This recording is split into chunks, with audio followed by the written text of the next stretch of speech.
Muito obrigado a todos. Eu gostaria agora de passar a palavra para o nosso palestrante, professor Diogo Haddad. Antes de passar a palavra para ele, eu gostaria de apresentá-lo.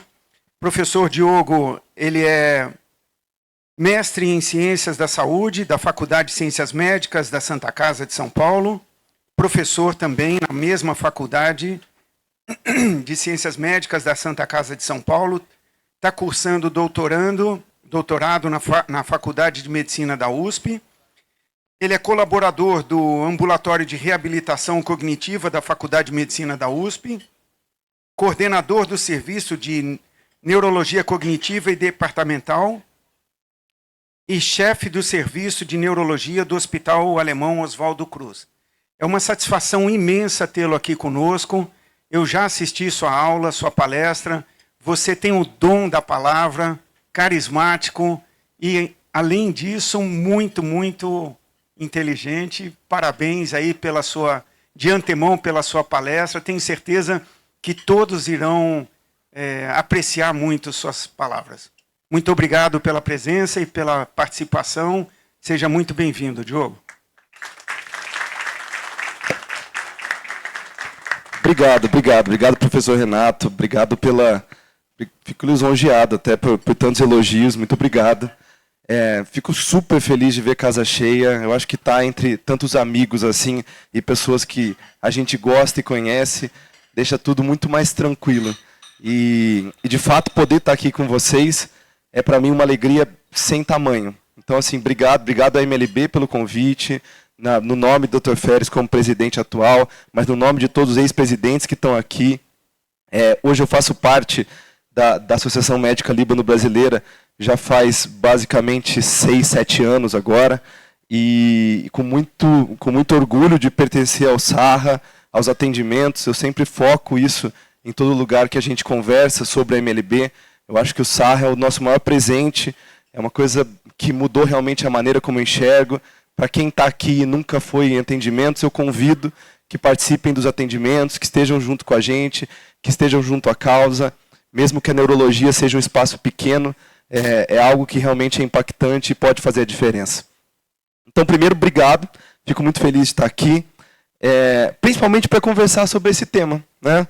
Eu acho que muito do que tem de interesse parte porque memória é algo que a gente conversa com muita frequência ao longo do dia, da nossa vida, é algo que realmente é participativo dentro da nossa vida, e nós sempre temos aquele receio e entendimento, às vezes, errôneo do que é o normal e do que não é. Então, eu sei que algumas pessoas até já viram algumas aulas parecidas minhas, obviamente eu ia mudar a aula inteira, isso faz parte dos testes de memória que a gente faz, então, se vocês já viram uma aula minha, essa aula não é a mesma, fique tranquilo, tá?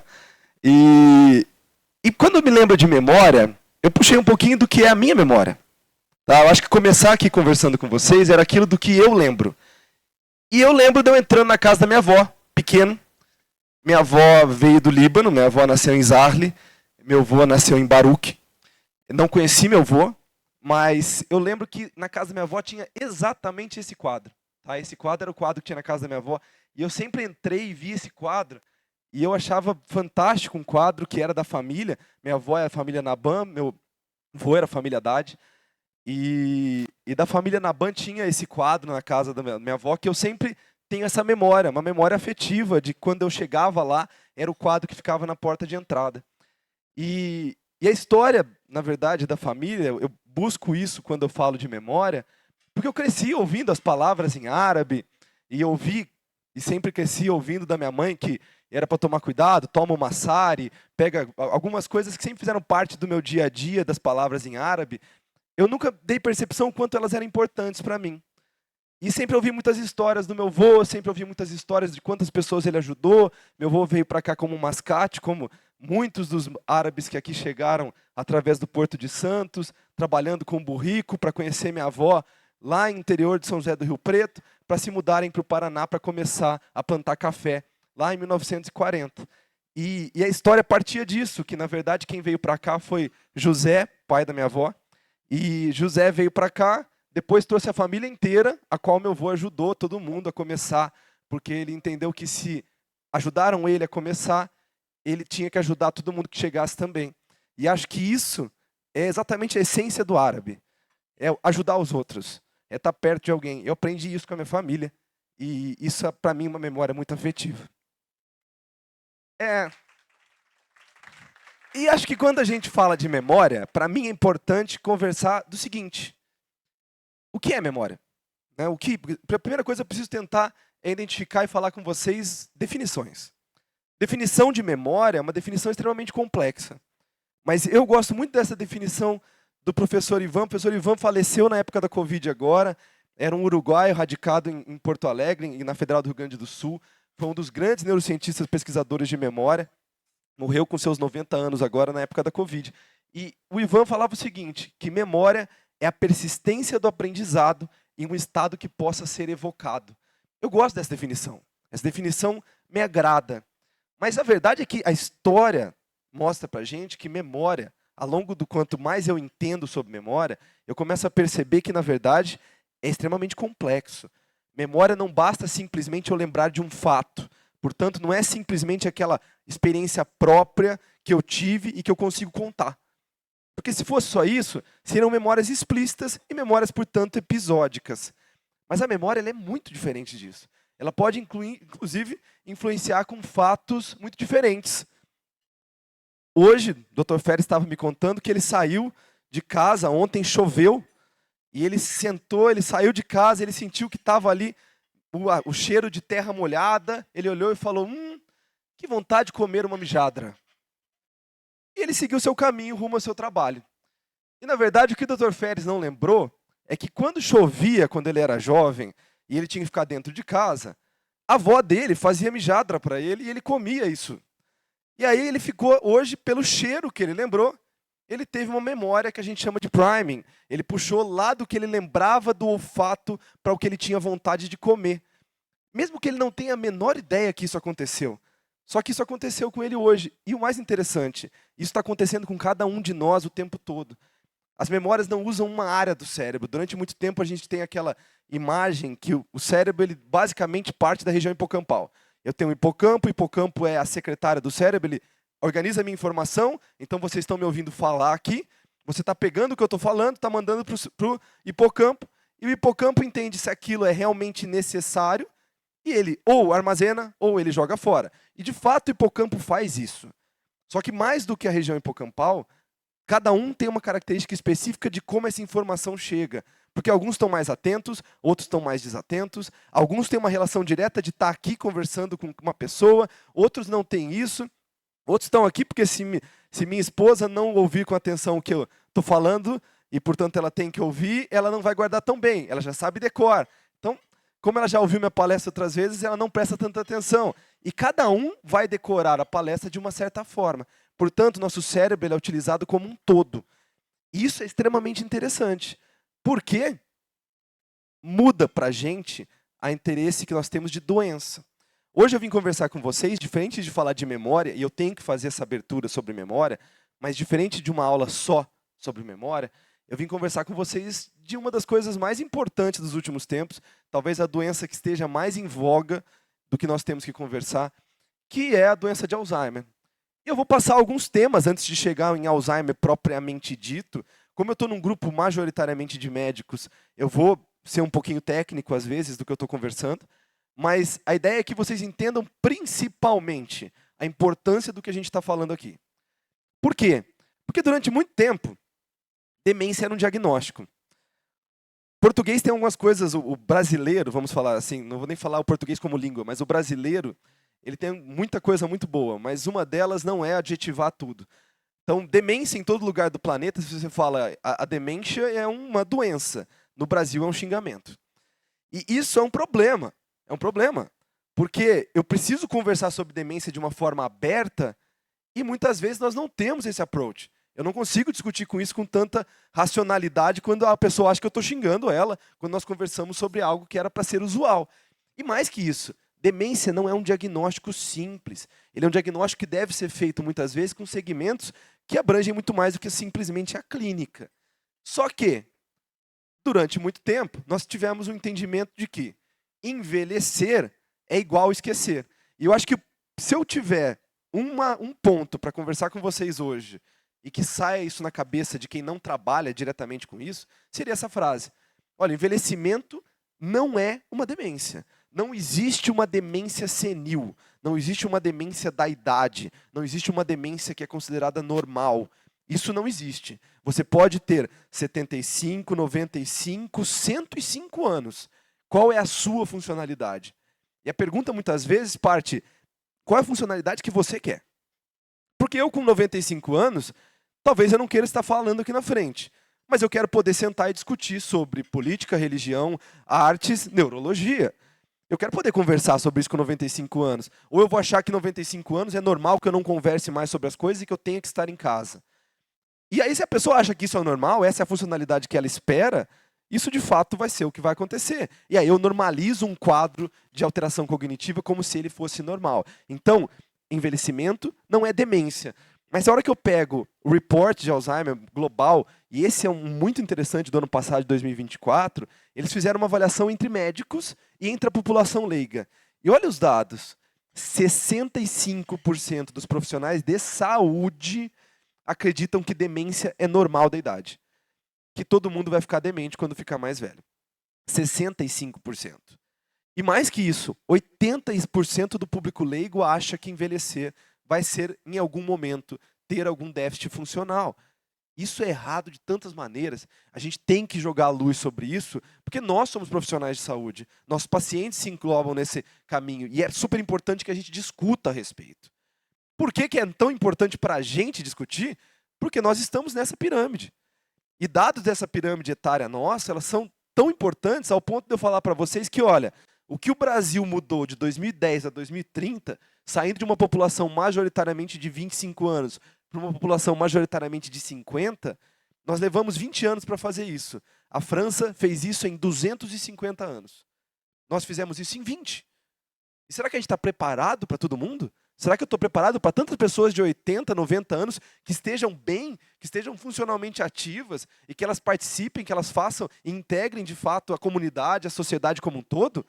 Ou a gente vai deixar elas em casa assistindo TV? Mas isso é ainda mais especial no Brasil. Porque países emergentes ainda têm um fardo muito maior com isso. Já que quando nós conversarmos de fatores de risco, talvez a gente se englobe em vários. Então, se outros países estão preocupados com isso, nós deveríamos estar muito mais. Nós deveríamos estar discutindo isso com muita frequência. E a verdade é que nós não estamos. Quando a gente joga sobre dados globais, e eu falo do misdiagnosis ou do underdiagnosis, de um diagnóstico que está muitas vezes feito a menos do que se espera, é considerado, portanto, uma evolução normal, e eu não estou falando de Alzheimer ainda, eu estou falando de demência como um todo. Olha isso, no mundo, estima-se que 75% de todos os pacientes não estejam diagnosticados. E no Brasil, e esse é um trabalho super interessante, publicado na Lancet, e com, inclusive, participação nossa, a doutora Cleusa faz parte do grupo do Oswaldo Cruz, da parte do PROAD SUS, e um trabalho que mostra que no Brasil, provavelmente, a gente esteja com 77% de subdiagnósticos dentro de quadros de demência. Ou seja, isso é preocupante. Isso é extremamente preocupante. Só que lá fora já olharam que isso é preocupante. Já notaram isso. E é interessante, eu estava no Congresso americano quando foi lançado esse primeiro estudo que deu início à awareness de demência nos Estados Unidos, ou seja, eles pegaram e decidiram que ia ser investido um valor muito maior ao longo dos próximos 40 anos para gastos voltados a doenças cognitivas, e ele parte desse trabalho. Esse trabalho falava o seguinte: como que os pacientes estão morrendo com associação com doenças nos últimos 20 anos? Olha o quanto isso chama a atenção. Era o seguinte, a câncer de mama, poxa, melhorou 1%. Câncer de próstata melhorou 1,8%. Aí quando eu falo, ou aumentou, desculpa. Quando eu falo doenças do coração, diminuíram. Nos últimos 20 anos diminuiu 7%. Quando eu falo de AVCs, poxa, surgiram um bando de outras coisas. A gente fala de trombólise mecânica no SUS. A gente tem um bando de outras coisas muito interessantes acontecendo. Diminuíram 10% as mortes relacionadas a AVC nos últimos 15 anos.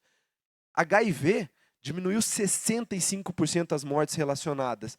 E Alzheimer? Alzheimer aumentou 145% as mortes relacionadas. Ou seja, mais uma vez, Eu acho que o interesse aqui é que a gente dê luz a um tema que é tão importante.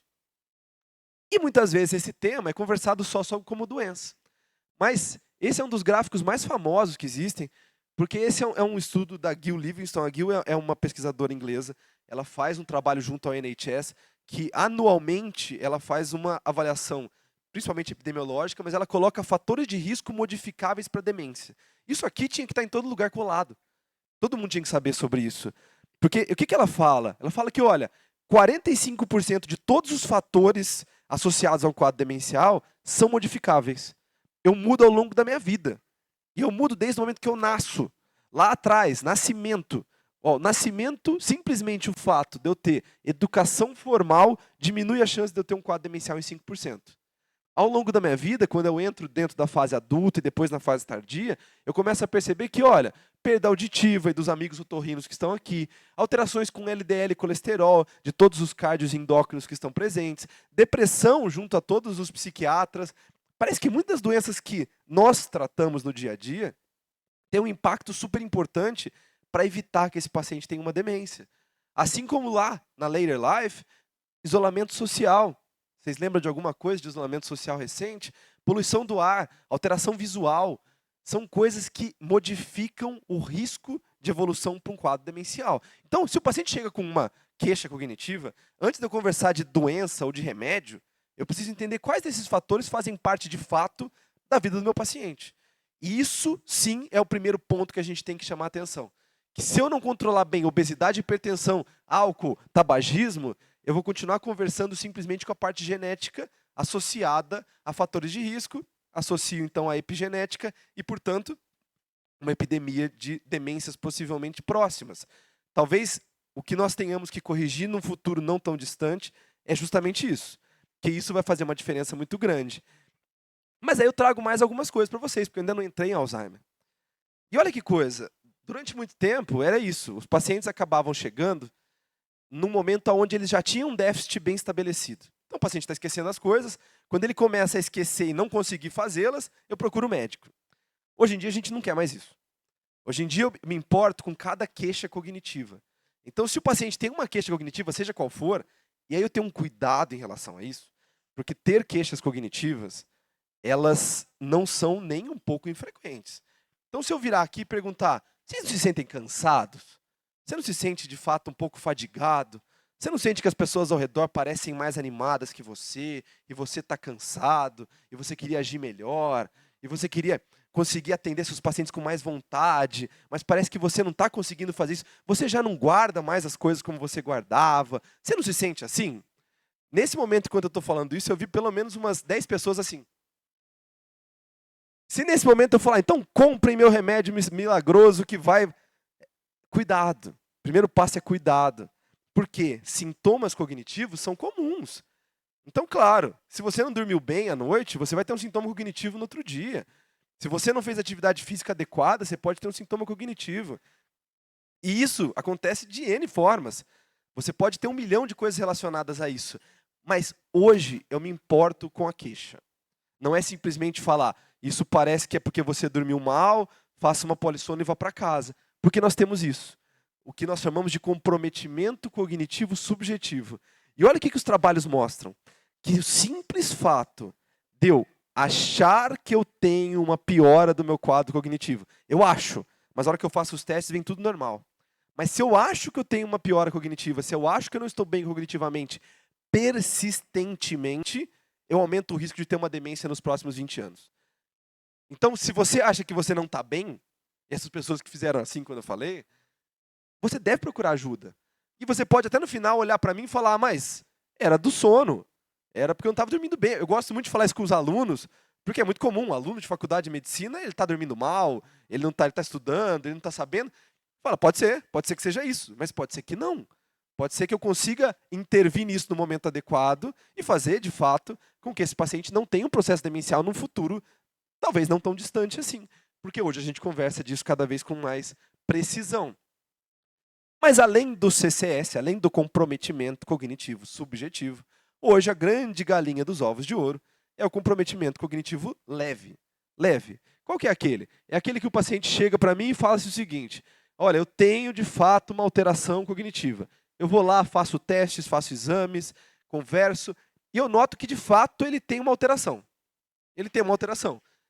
E eu tenho muitos colegas médicos que passam em consulta hoje, e o médico espera-se ser um paciente de alta reserva. E muitas vezes esse paciente de alta reserva, ele vai bem em testes. Só que você nota que ele não está tão bem quanto eu espero dele. E esse paciente que não está tão bem quanto eu espero dele, se eu jogo ele na funcionalidade, ele faz tudo sozinho. Então eu já tive pacientes, inúmeros médicos, que tinham um quadro demencial franco, mas atendiam normal.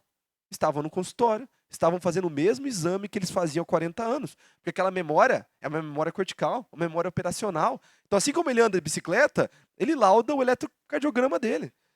E tirá-lo de fazer isso é difícil, mas às vezes é necessário, porque nós estamos lidando com pessoas.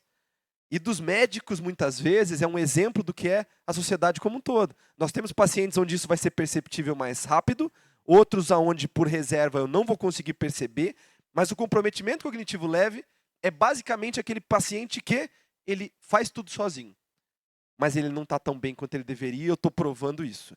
Esse paciente, ele tem anualmente um risco de 5% de evoluir para um quadro demencial. Isso é muito. Isso é muito. Todo ano ele tem uma chance de evoluir para um quadro demencial em 5% ao longo da vida dele. Só que olha que coisa, nesse gráfico é interessante mostrar porque o MCI, o Mild Cognitive Impairment, o comprometimento cognitivo leve, ele basicamente ele começa, ele pode continuar, tá? Ele pode ser um stable MCI, ele pode continuar sendo um comprometimento cognitivo leve o resto da vida. Ele pode reverter, porque eu entendi que, de fato, na verdade, o que estava ruim nele era uma depressão, eu tratei o quadro depressivo e ele melhorou. Ou uma porcentagem relativamente alta vai evoluir para um processo demencial. E esse paciente, ele está girando com a gente nesse momento. Ele está perto, quando ele não está aqui por perto. Porque espera-se que, se eu colocar em dados, que os pacientes de CCL sejam mais ou menos 15% de todos os pacientes acima de 60 anos. Isso é muita coisa. Isso é muita coisa. E aí chama atenção para entendermos que, olha, talvez tenhamos que discutir mais a respeito, porque o CCL é o pré-Alzheimer. É uma pré-doença. É aquela doença que ainda vai acontecer. Essa é a galinha dos ovos de ouro. Esse é o paciente que eu quero tratar. Esse é o paciente que meus remédios futuros vão buscar. Inclusive de remédios que eu vou discutir rapidamente com vocês, como algo que está para chegar, mas que ainda são coisas mais modernas. Porque da doença de Alzheimer ao longo do tempo, a verdade é que existe uma quebra muito grande, né? Todo neurologista gosta de epônimos e gosta de história. Ou eu espero isso, tendo dois neurologistas aqui. É comum que a gente goste de epônimos e história. E a história do Alzheimer é uma história extremamente interessante, né? Alzheimer, na verdade, ele foi um aluno do Emil Kraepelin, pai da psiquiatria moderna. E Alzheimer ele é chamado para contrapor aquilo que eram as teorias freudianas, no momento onde Kraepelin começa a identificar cada vez mais e descrever doenças como TAB, esquizofrenia e coisas do tipo. Ele é chamado para identificar aquelas doenças de forma neuropatológica. Ele era um patologista e falou, olha, tem alguns tipos de pacientes que estão com perfil de alteração de memória recente, eu queria que você examinasse eles e organizasse eles. Isso na escola alemã, né? São 3 grandes escolas de neurologia, escola francesa, escola inglesa e escola alemã. Dentro da escola alemã, Alzheimer pega um grupo e começa em Munique a estudar esses pacientes que chegavam com um quadro de história de memória recente. E dentro dos quadros de história de memória recente, ele pegou uma paciente que nessa foto aqui tem 48 anos, tá? Que era Auguste Deter, nome, né? Ou Deter, se for em alemão. Auguste foi a primeira paciente do Alzheimer, de fato. E era muito interessante, porque a história do Augusto, sabe qual era? Era o marido chega e fala, olha, estou deixando minha mulher aqui, pois ela é muito ciumenta. Ele deixou ela num sanatório e foi embora. E na época existia uma lei na Alemanha que se a mulher tivesse com comportamentos estranhos, o marido poderia largar ela num sanatório. Então assim, de fato era um outro planeta. E aí nesse momento, Alzheimer avaliava basicamente todas essas pacientes. E Alzheimer começou a notar que, na verdade, não era só um ciúmes possessivo ou coisas do tipo. Era mais do que isso. Parecia que ela tinha uma alteração de memória bem clara. E por que me chama a atenção daquele gráfico? Porque do Alzheimer até eu reconhecer a fisiopatologia, e a fisiopatologia foi reconhecida a partir de 80, eu estou falando de basicamente ali 80 anos. Muitas coisas giraram até eu saber mais sobre a doença. E hoje eu tenho reconhecimento sobre a doença. Lógico que não é o tema do que eu vou falar aqui com vocês mais, mas é importante lembrar que a fisiopatologia da doença é baseada em duas grandes proteínas. Proteína amiloide, beta-amiloide, proteína tau. Essas duas proteínas têm uma relação direta com a fisiopatologia da doença. E hoje a gente reconhece porque o próprio Alzheimer, quando fez aquela de uma forma ainda muito rudimentar, mas ele viu no laboratório dele, ele enxergou que existiam um conglomerado de proteínas extracelulares nessas pacientes. Ele juntou essas pacientes e depois o próprio Kraepelin deu o nome dessa doença de Alzheimer.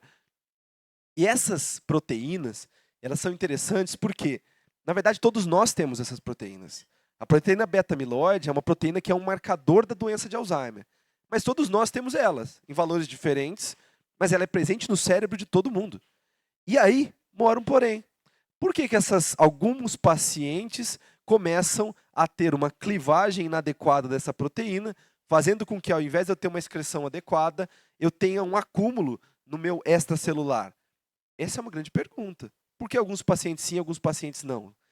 E aí, eu ainda falo uma outra coisa para vocês, que é o seguinte: talvez a gente entenda que isso é um ponto dentro de uma doença muito mais complexa. Porque, se eu for falar, todo paciente com Alzheimer tem proteína beta-amiloide? Tem. Todo paciente com Alzheimer, obrigatoriamente, tem proteína beta-amiloide. Todo paciente com proteína beta-amiloide tem Alzheimer? Não. Muitos pacientes têm uma alta carga de proteína beta-amiloide no extracelular, mas eles não têm Alzheimer. O que eu explico com isso? Que possivelmente o cérebro de cada um de nós seja diferente em relação à reserva, em relação ao que nós chamamos de neuroconectoma. É como eu ligo informações dentro do meu próprio cérebro. Às vezes eu posso ter um bando de alterações, mas se eu tiver uma alteração em local específico que faz o link entre minhas regiões cerebrais, aquilo se corta e eu deixo de conseguir fazer uma atividade funcional. Por isso, talvez o diagnóstico de Alzheimer ao longo do tempo não era para ser só mais neuropatológico. Por quê? Até 1984, ou seja, na medicina ontem, o diagnóstico de Alzheimer era só neuropatológico. Eu precisava abrir o cérebro da pessoa para confirmar que aquilo era Alzheimer. Então, eu só conseguia alterações patológicas no pós-mortem. E não fazia sentido isso. As coisas começam a mudar em 2011. A hora que eu começo a falar que o diagnóstico, de fato, de biomarcadores começa a partir de 2011, eu estou falando que ele começa há 10 anos. Antes de 10 anos atrás, nós não tínhamos a menor ideia de como fazer um diagnóstico precoce de um paciente. E a verdade é que a grande maioria de nós ainda não tem. E de 2018 as coisas mudam de vez. Porque eu falo, olha, eu vou ter que começar a enxergar essas coisas no paciente para ter a certeza que ele tem a doença. Eu preciso enxergar a amiloide, eu preciso enxergar tal, porque a proteína tal, na verdade, mostra o neurônio meu morrendo. Então, eu tenho um acúmulo de proteínas tal no meu intracelular, que a gente chama de emaranhados neurofibrilares. Eu tenho um acúmulo de proteína amiloide no meu extracelular, que eu chamo de placa amiloide. E mais do que isso, eu tenho uma neurodegeneração, que mostra que as minhas regiões, principalmente hipocampais e, portanto, associadas à memória, ela está atrofiada, ela está diminuída, ela está, ao longo do tempo, sendo, de alguma forma, atacada.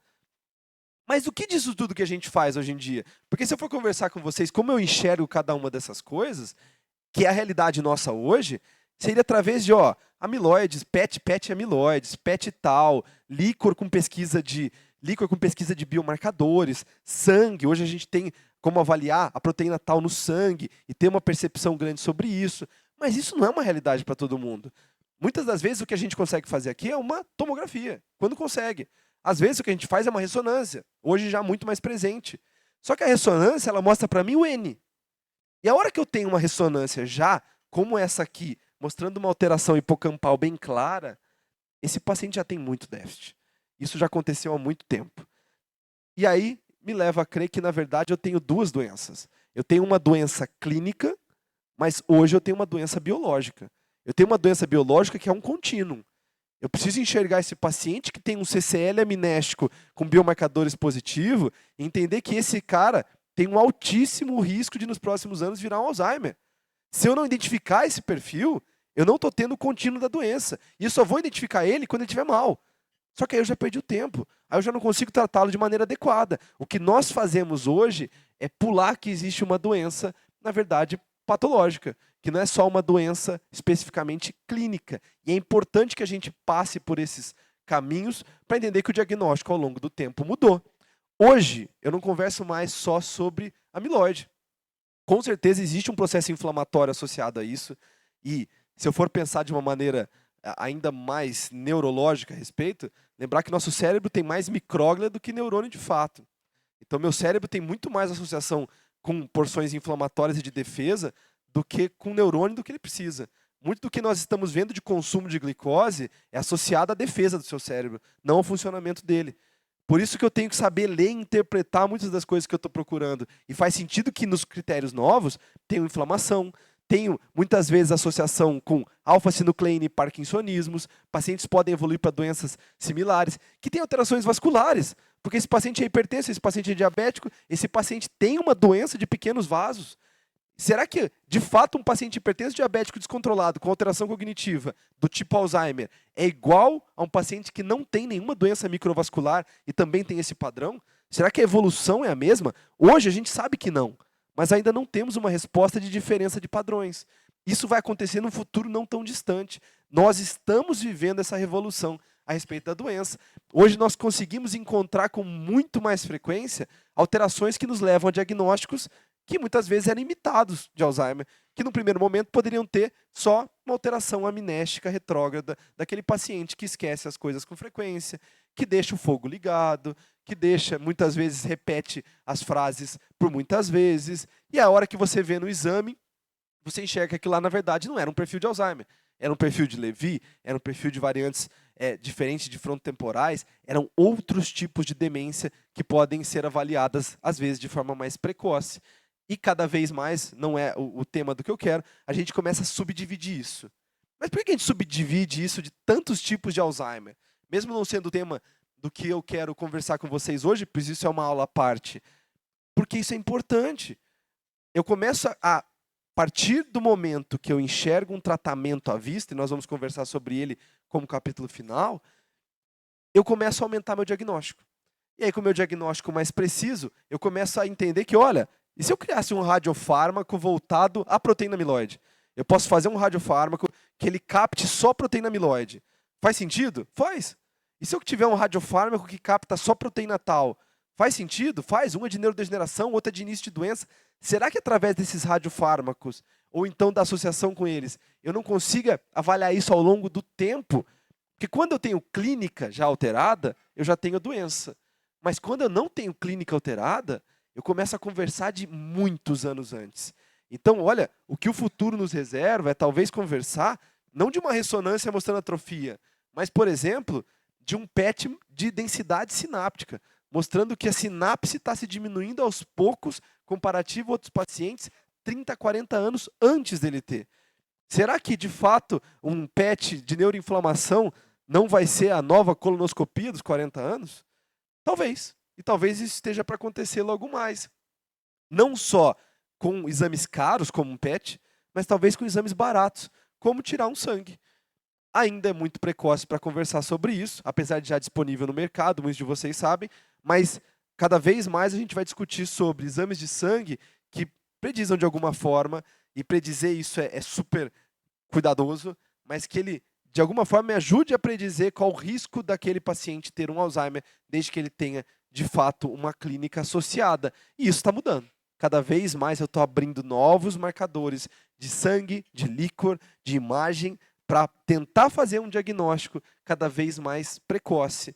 Porque às vezes a pergunta é, tudo bem, se isso for genético, porque eu até vi alguém conversando sobre isso, falar, meu avô tinha Alzheimer, eu vou ter Alzheimer também? Isso é uma pergunta que muitas vezes acontece nossa no consultório. E a gente lembra lá de trás que, assim, pacientes jovens com Alzheimer têm maior risco de uma doença genética. Mas eu trago um pouco mais de informação.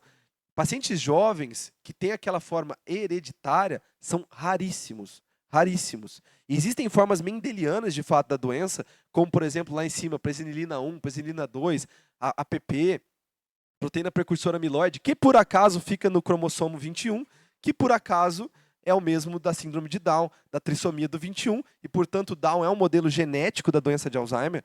Todo Down, em algum momento, vai ter a doença de Alzheimer ao longo do envelhecimento dele, mas isso é raro. Isso é raro pra caramba. Só que aqui, nesse grupo, tem pelo menos 2 pessoas, pensando que tem aqui 60 pessoas, pelo menos 2 pessoas aqui têm ApoE4 em homozigose, que aumenta o risco de. Então não é um gene de mendeliano, não é um gene que você vai passar, mas é um gene que aumenta a chance de em 12 a 15 vezes. Então 2 pessoas vão ter 12 a 15 vezes mais risco de ter Alzheimer.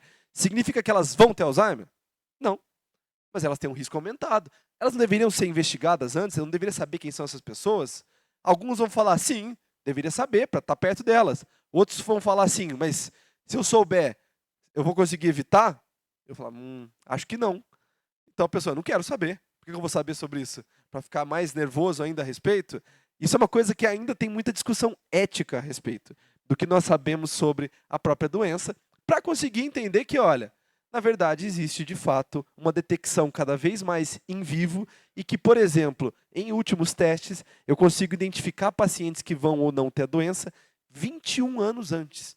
21 anos antes do paciente ter a doença de Alzheimer, eu consigo investigar esse paciente. E muitas vezes já tendo uma resposta microglial, já tendo uma resposta de neuroinflamação, entendendo desse paciente em que momento ele vai ter a doença, para isso ficar cada vez mais organizado. Mas aí se vira e fala, e aí, Diogo, beleza, então o diagnóstico está muito moderno. E os tratamentos?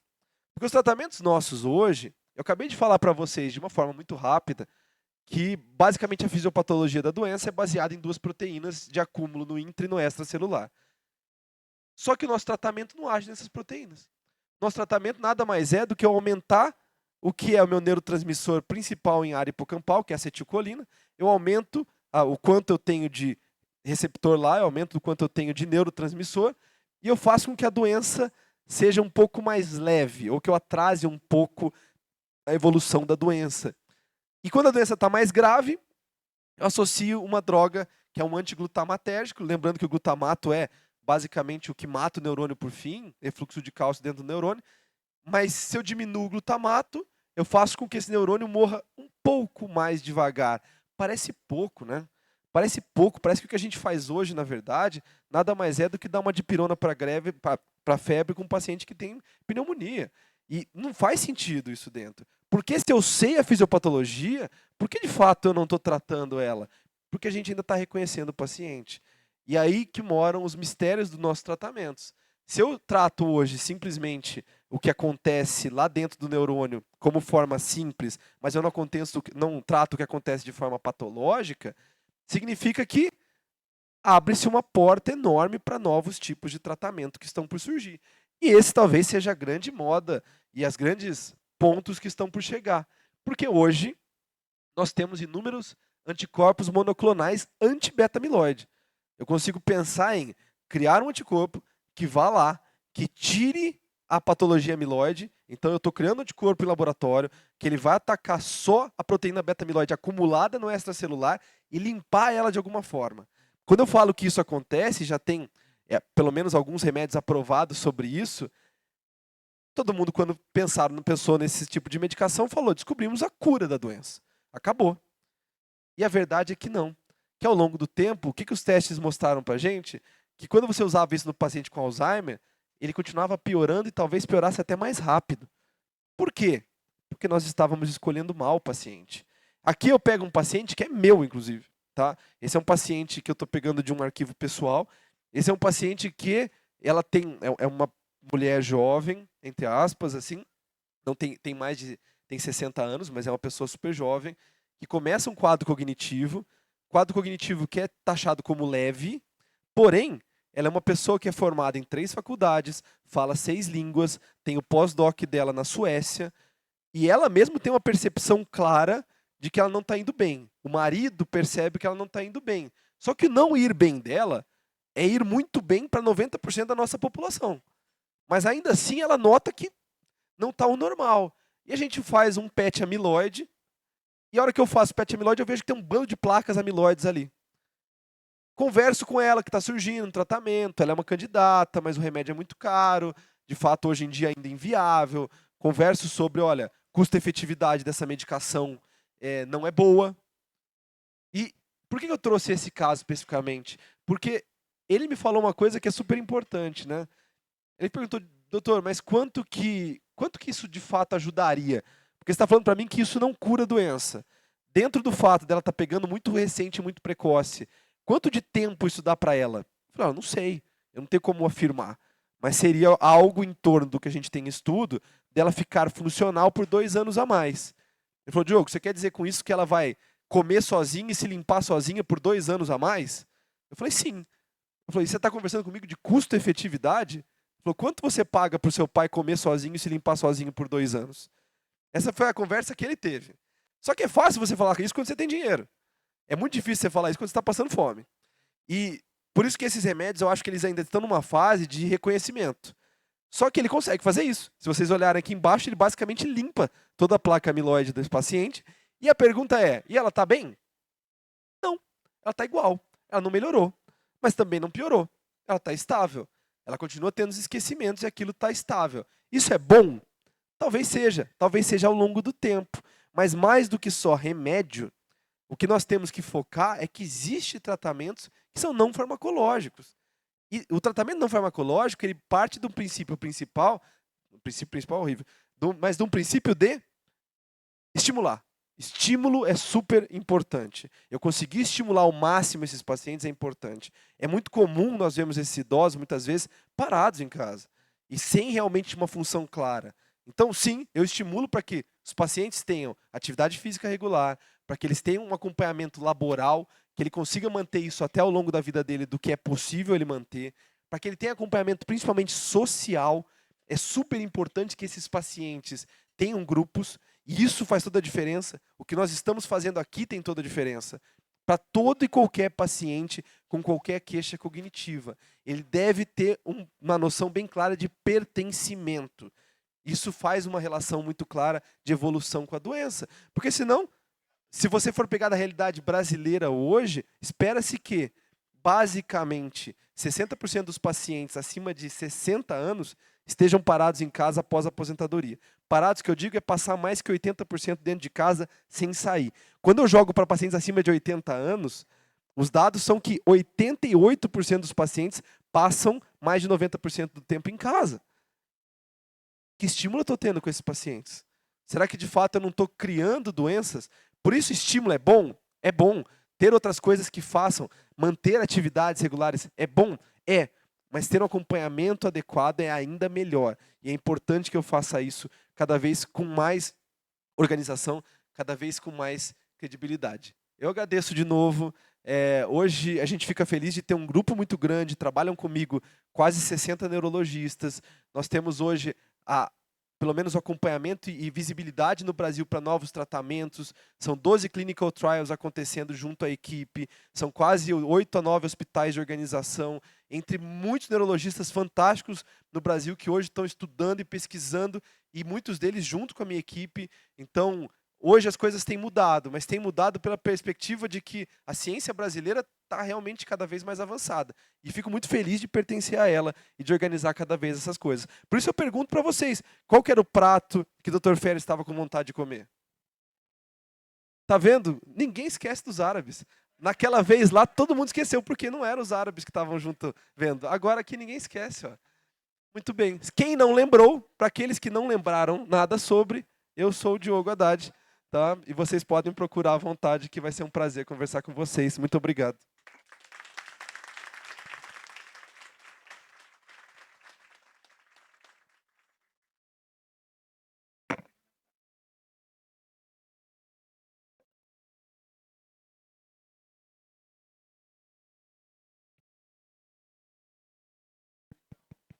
Alô? Agora sim. Excelente, Diogo. Como já esperava, você brilhou. Parabéns. Obrigado. Aprendemos muito. Sairemos diferente daqui hoje. Muito bom, fico feliz. Obrigado. Então, eu vou abrir a palavra. Espero que o Diogo tenha contemplado todas as perguntas da Sandra. Cadê a Sandra? Aqui. Vai ser um prazer responder, Sandra. A Sandra foi a primeira a perguntar no grupo. Você quer esclarecer mais alguma dúvida? Por favor. Peraí, calma. Não, eu fiz 3 perguntas lá no grupo. O que mudou no pós-Covid? Jovens hoje em dia, jovens que eu falo, 25, 30 anos, muito esquecimento. E a terceira pergunta seria se a avó teve Alzheimer, se o filho ou o neto vai ter, aí você já... Essa pergunta você já respondeu. Acho que da parte genética é bem claro isso, assim, e até o reconhecimento da parte genética talvez seja uma discussão ética cada vez mais importante.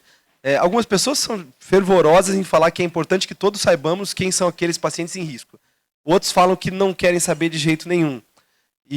Mas eu acho que essa vai ser uma pergunta cada vez mais frequente. A minha impressão é que a gente vai discutir de teste genético porque a gente já faz teste genético em outras várias patologias, mesmo que sejam genes de risco. Acho que vai ser importante no futuro não tão distante.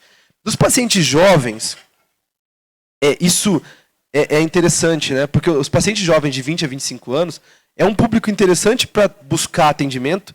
Hoje tem um boom de TDAHs do adulto, tem um boom de autismos leves, e isso é meio nebuloso, porque fica numa região onde o psiquiatra não vê muito, o neurologista não vê muito, o pediatra já não vê mais, e esse paciente ele fica meio perdido, porque ele parece ter algo social, comportamental, amnéstico, mas ele não sabe muito bem o diagnóstico dele. Se eu penso em demências, é muito raro pensar numa demência em alguém de 20 anos. Mas se eu penso em alterações comportamentais, não é nem um pouco infrequente.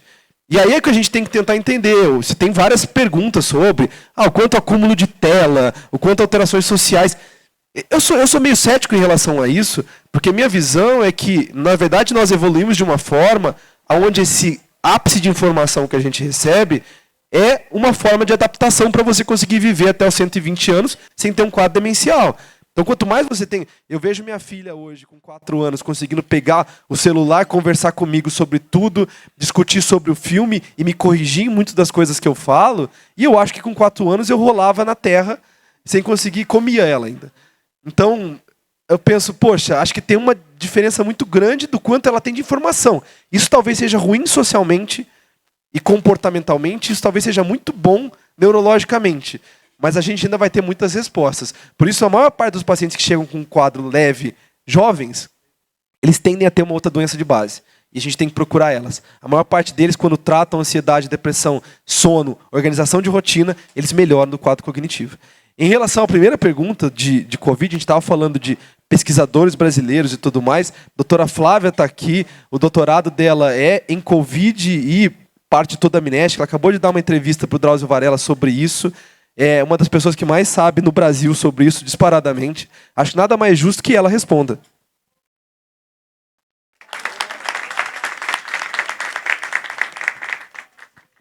Boa noite.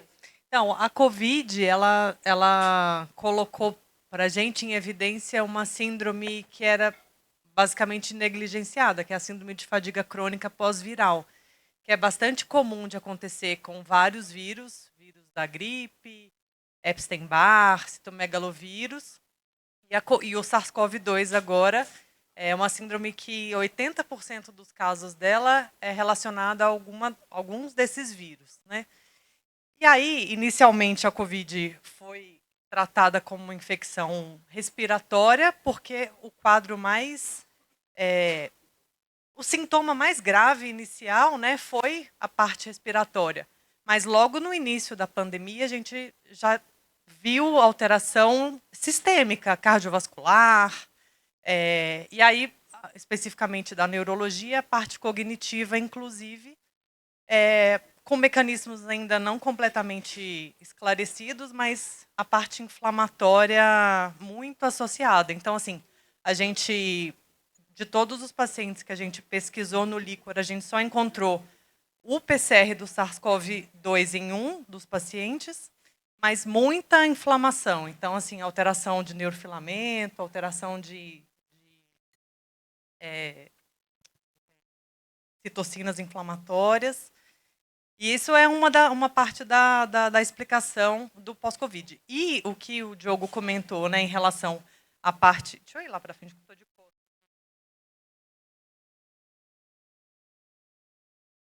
E eu por fim, depois de excluir em relação à escolaridade, idade, eu fiquei com 58 pacientes e muitos com alta escolaridade. Então, às vezes os pacientes performavam mal no teste, abaixo do esperado para a escolaridade.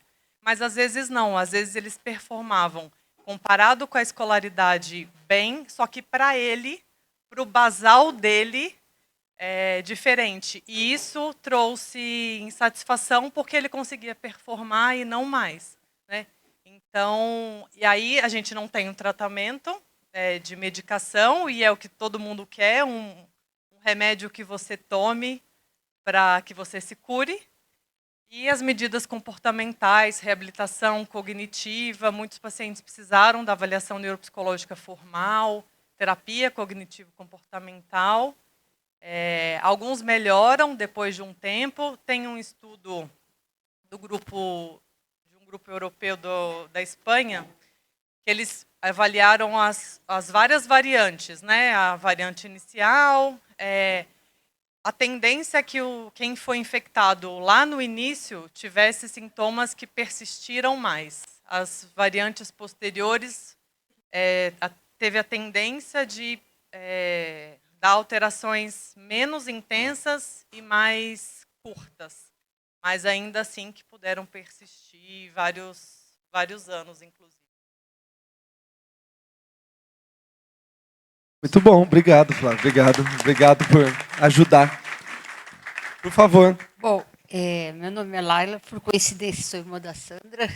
Não sou da área médica, mas trabalhando muito na área da justiça. E nós temos visto muitas ações contra o Estado, para as pessoas que são mais carentes, para disponibilização de medicação à base de canabidiol. E sempre nas perícias consta que não há nenhuma pesquisa científica. Muitas vezes o paciente, seja ele no caso de Alzheimer ou criança autista ou déficit de atenção, não há estudos para que a parte possa colocar, nem aquele que prescreve, comprovando se ele fará algum tipo de efeito. Então, a minha pergunta é o seguinte: há alguma pesquisa aqui no Brasil para ver se é benéfico ou não o canabidiol e se existe algum protocolo para isso? É uma pergunta super da moda, né? E nós vivemos algumas modas na medicina de tempos em tempos, né? O canabidiol foi uma delas. Eu lembro muito de uma pessoa que trabalhava comigo, ele falava assim: olha, você não quer um remédio que vem de uma planta, que é uma planta super tranquila, que se usa há muito tempo, que fumam há muito tempo de uma forma medicinal, que quando fumam ficam tranquilos, e que você tem receptor dessa planta no seu corpo. Aí a pessoa fala, quero, então ela chama ópio. É um opioide que foi o que mais matou pessoas também por vício ao longo do tempo. Ou seja, nem tudo aquilo que parece ser natural e bom faz bem para o cérebro ao longo do tempo. E eu lembro muito dele falando isso para os alunos, porque eu uso isso como exemplo de que, olha, ao mesmo tempo, tem pacientes que se beneficiam loucamente com opioide e é super bem utilizado. O canabidiol entra nessa mesma perspectiva. Ter acesso ao canabidiol é super interessante para vários fatores. É que nós vivemos uma sociedade médica um tanto quanto conturbada, né? Nós temos profissionais que trabalham só com canabidiol. Ele não tem nenhuma formação voltada a algo específico, ele é um especialista em canabidiol. Se eu vou a um especialista em canabidiol, eu espero que ele vá prescrever para mim o quê? Canabidiol. De unha encravada, a frieira, a Alzheimer. E isso é ruim. Isso é ruim de N formas, porque eu acabo queimando drogas que poderiam ser bem utilizadas.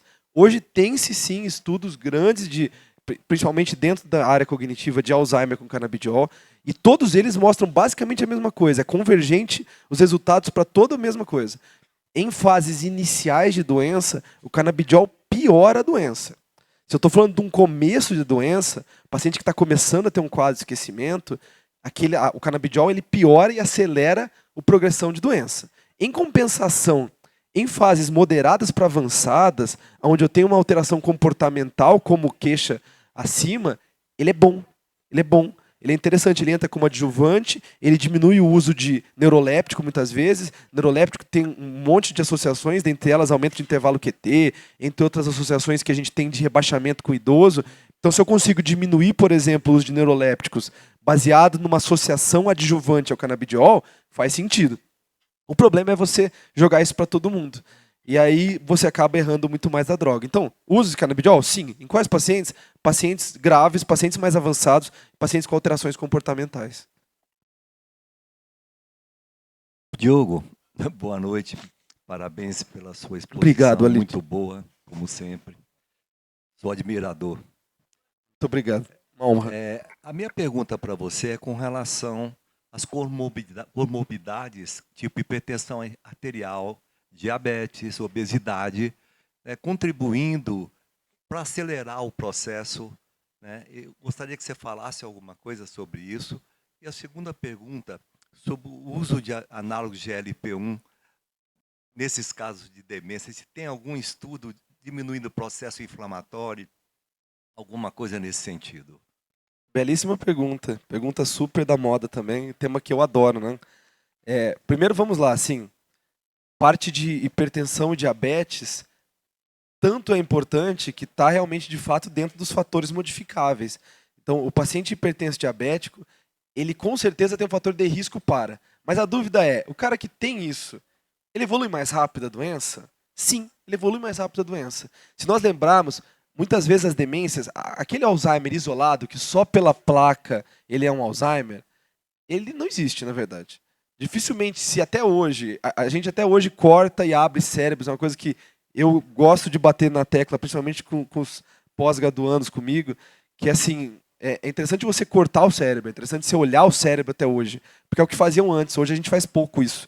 Então eu gosto de ter uma neuropatologista perto de mim e falar, vamos abrir esse cérebro, vamos olhar desse paciente que tinha tal coisa, a hora que ele morreu, eu consigo pegar e olhar esse cérebro dele?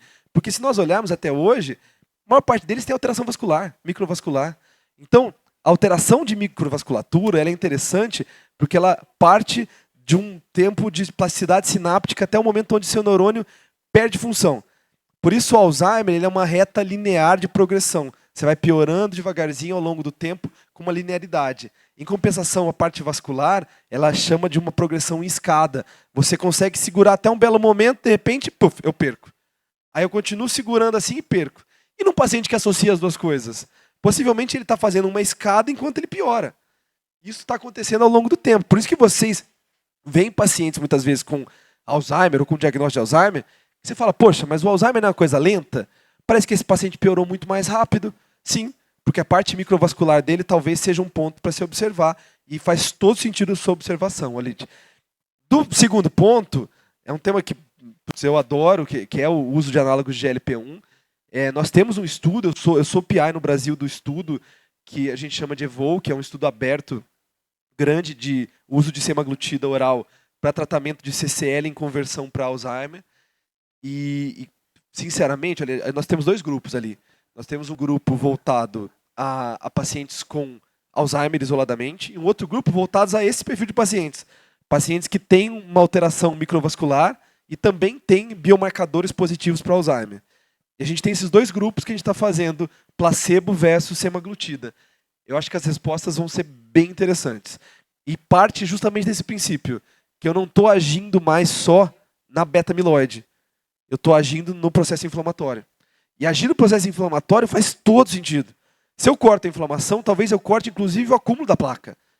Porque a placa ela está lá e depois de um tempo dessa placa no seu cérebro, o seu próprio cérebro entende que ela faz parte do corpo.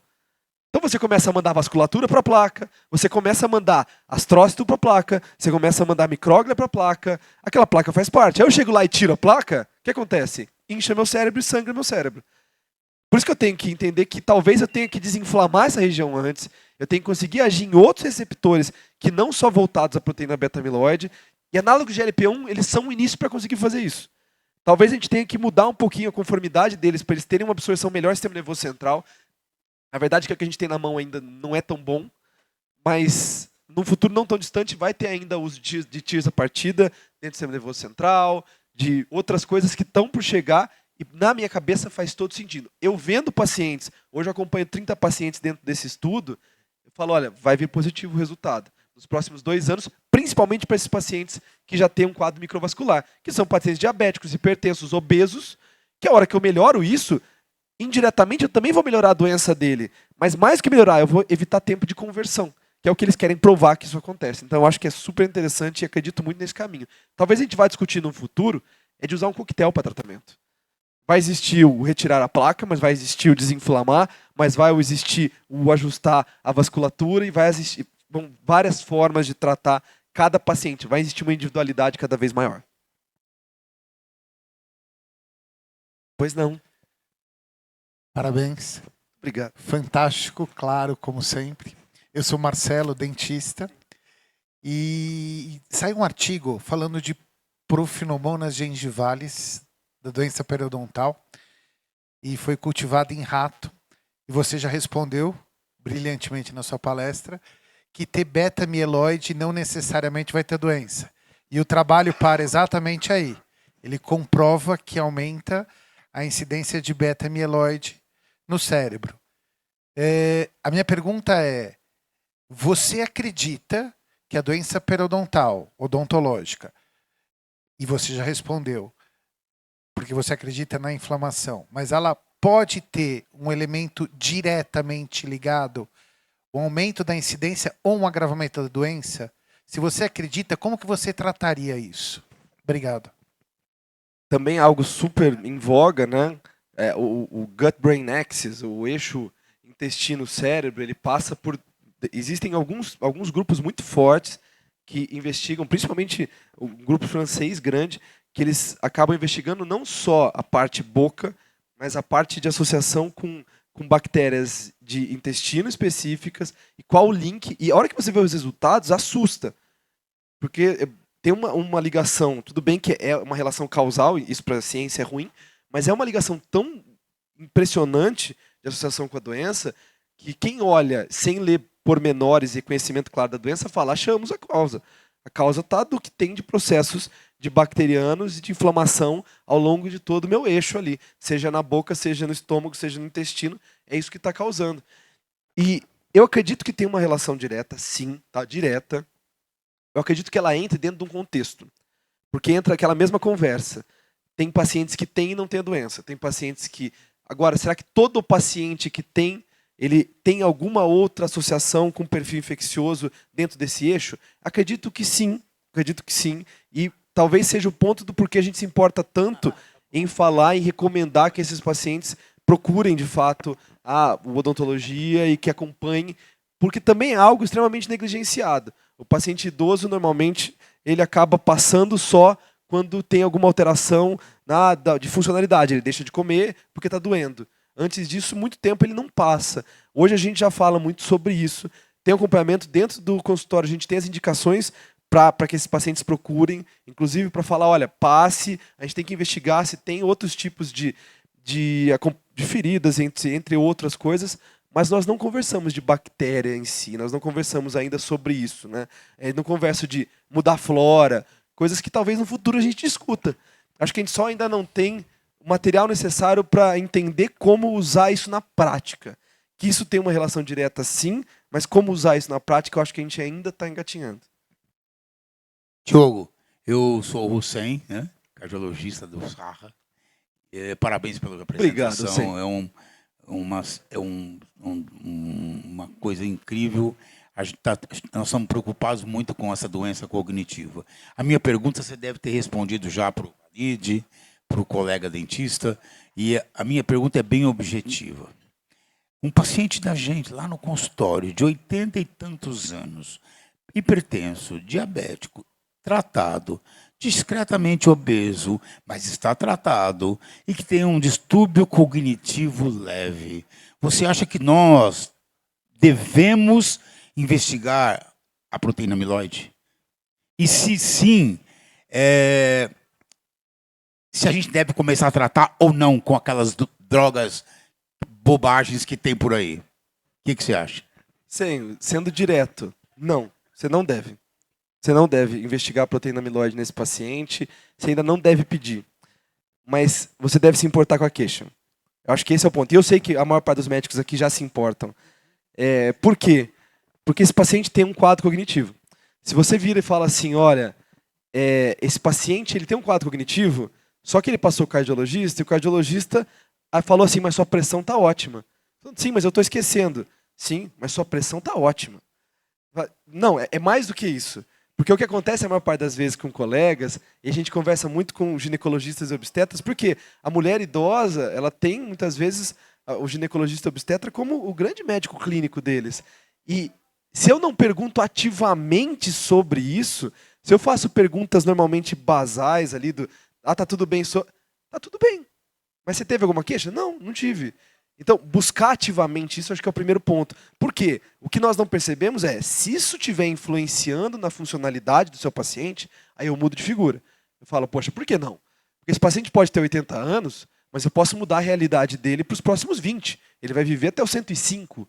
Então, se eu conseguir mudar a realidade dele para os próximos 20 anos, talvez valha eu investigar um pouco melhor. Ou minimamente saber se esse paciente está com uma queixa dentro de um CCL, dentro de uma doença clara, para depois de eu fazer testes adequados, eu saber se vale ou não usar biomarcadores. Então, de cara, não é para todo mundo sair pedindo biomarcador. Eu não acho que tem que pedir, inclusive. Mas eu acho que tem que ser valorizada a queixa. E principalmente para o profissional que não é especialista. Porque quando chega comigo, quando você for mandar um paciente para mim, normalmente vai ser o paciente que você fala, olha, tem alguma coisa aqui, eu não sei o que é, e o tratamento, poxa, está fora da minha área. E aí você manda para mim. Só que eu queria ver esse paciente antes. É a hora que fala, poxa, percebi em um paciente que eu simplesmente acompanhava a pressão, que ele está deixando de ser funcional. Mas eu busquei isso e participei ativamente dessa busca. Aí que muda a figura do que a gente entende do acompanhamento dos pacientes. Pois não.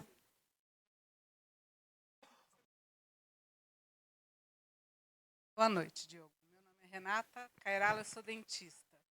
Queria saber se tem algum estudo de Alzheimer funcionando pacientes que tratam esclerose múltipla para diminuir os surtos com medicações mais fortes. Tem alguma relação?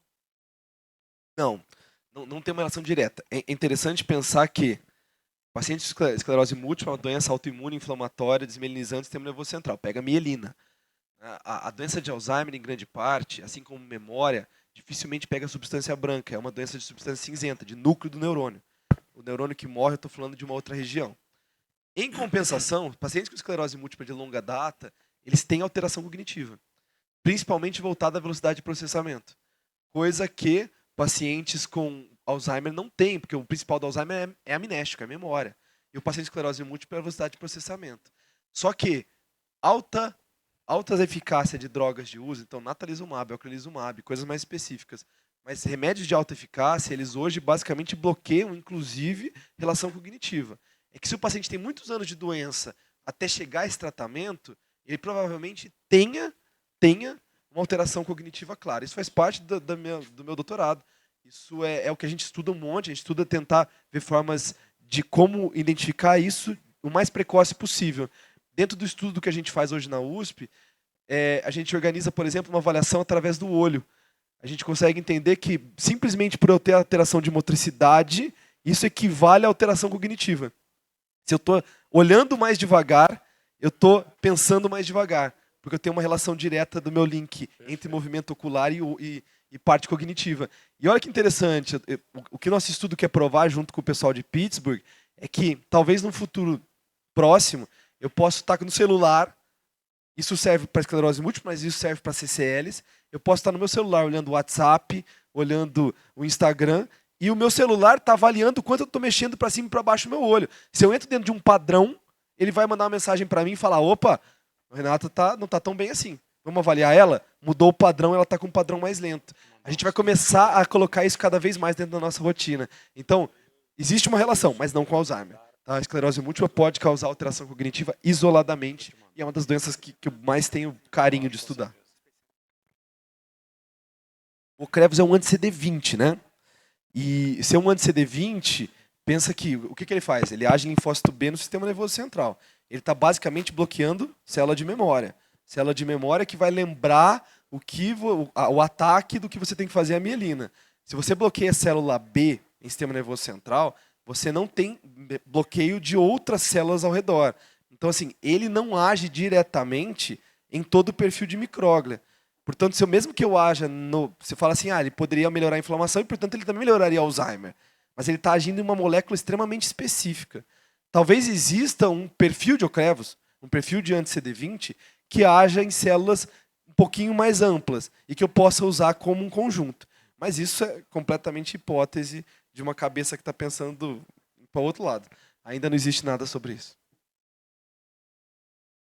Boa noite.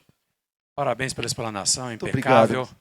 É um orgulho ver um médico brasileiro, ainda mais da colônia, a nossa colônia aí, fazendo esse grande diferencial, ajudando os brasileiros e isso daí repercutindo no mundo, né?